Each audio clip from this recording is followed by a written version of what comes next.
Comment rédiger un bon descriptif de fiche? Il est très important d'apporter de la richesse et de la diversité dans toutes tes fiches. Et pour cela, il faut écrire un minimum de texte. Ok, je sais, on n'est pas toujours inspiré pour écrire, et on retombe souvent sur les mêmes structures de phrases, voire on fait des copier-coller d'une fiche à l'autre. Vaut mieux éviter. Et pour ça, voilà un petit truc qui peut t'aider à rédiger tes fiches. Réponds simplement aux questions que je vais te lister ci-dessous en mode interview, en essayant de coller au maximum aux spécificités du chantier que tu présentes. Attention, essaie de parler au maximum comme tes clients, avec leurs mots, et ce ne sont pas ceux d'un technicien. Question. En quoi consiste ce chantier, et à côté de quelle grosse ville a-t-il eu lieu?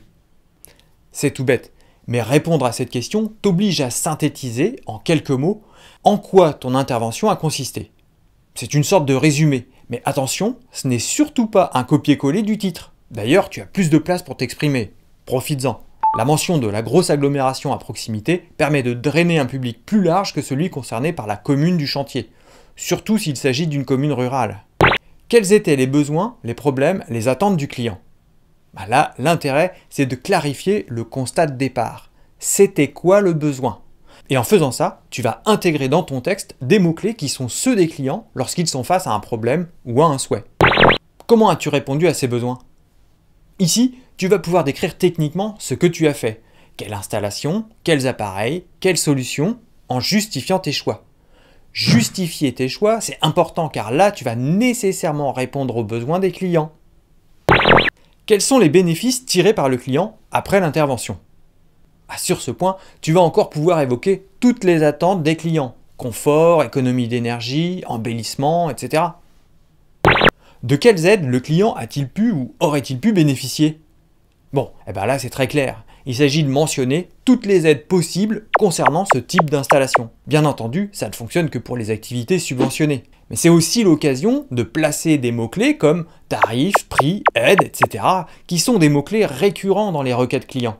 Quel réflexe le client devra-t-il avoir pour pérenniser l'intervention? Ça c'est optionnel, mais ça permet éventuellement d'évoquer des notions de SAV, de maintenance, de dépannage. On dit merci le client? Remercie ton client, il sera plus enclin à déposer un avis favorable si tu lui demandes, ce que je te conseille. Bon, inutile de prendre des notes, tu vas retrouver ici toutes ces questions comme un pense-bête. Utilise le plus de mots-clés possible.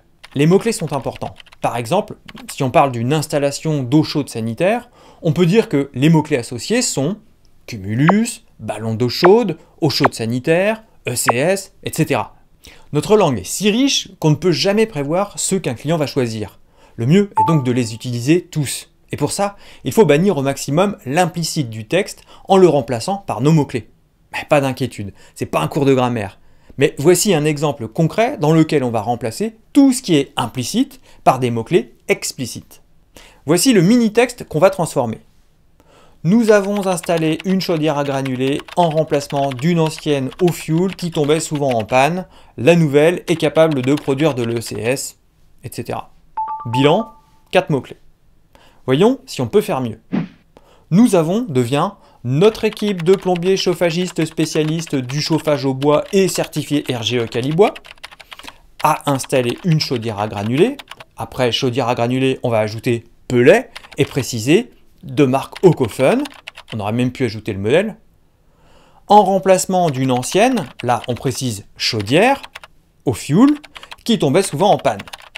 Pour la nouvelle, on va en profiter pour ajouter le mot-clé chauffage au bois.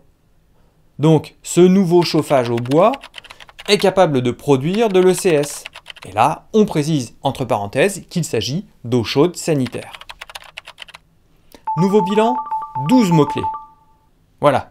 Par rapport au texte initial, on a juste matérialisé d'une manière naturelle ce qui était sous-entendu dans le texte d'origine, mais qui n'était pas écrit. Et en faisant ça, on a triplé le nombre de mots-clés sans rien dire de plus. Traduire le vocabulaire technique. On l'a vu dans l'exemple précédent avec l'acronyme ECS, qui est très souvent utilisé par les spécialistes, mais qui n'est pas nécessairement connu des clients. J'ai donc traduit ce vocabulaire technique. Ça veut dire qu'on peut utiliser un vocabulaire de technicien pour peu qu'on prenne la peine de le traduire. Il faut toujours faire attention à qui s'adresse le texte qu'on rédige et l'écrire pour ceux qui sont le moins compétents dans ce domaine. Un peu comme si on parlait avec un enfant qui manque de vocabulaire, mais sans jamais faire injure à sa capacité de compréhension. C'est mieux pour le client et c'est mieux pour ton référencement. Pour finir, on structure tout ça. Pour aider la lecture du client et pour contribuer à la compréhension de ta fiche par Google, on va l'embellir un peu. Ta première réponse à l'interview, on va en faire une intro. Paf! Tu poses ton curseur n'importe où dans ce paragraphe et hop, tu sélectionnes intro. Et crac, on a une belle introduction. Et sinon, si tu listes des éléments dans ton texte, n'hésite pas à utiliser les puces. Ben voilà une belle fiche. C'était un peu long comme explication, et ça peut paraître compliqué de faire tout ça. Mais si on résume, il faut faire quoi? On répond au questionnaire en justifiant ses choix techniques? On essaie de faire attention d'utiliser les mots-clés des clients et de traduire le vocabulaire technique? Et à la fin, on embellit avec une petite intro bien choisie. Finalement, c'est juste une affaire d'habitude. Après, t'es pas obligé de suivre exactement ces conseils. Il y a certainement d'autres choses qui fonctionnent très bien. Allez, reste créatif. À plus.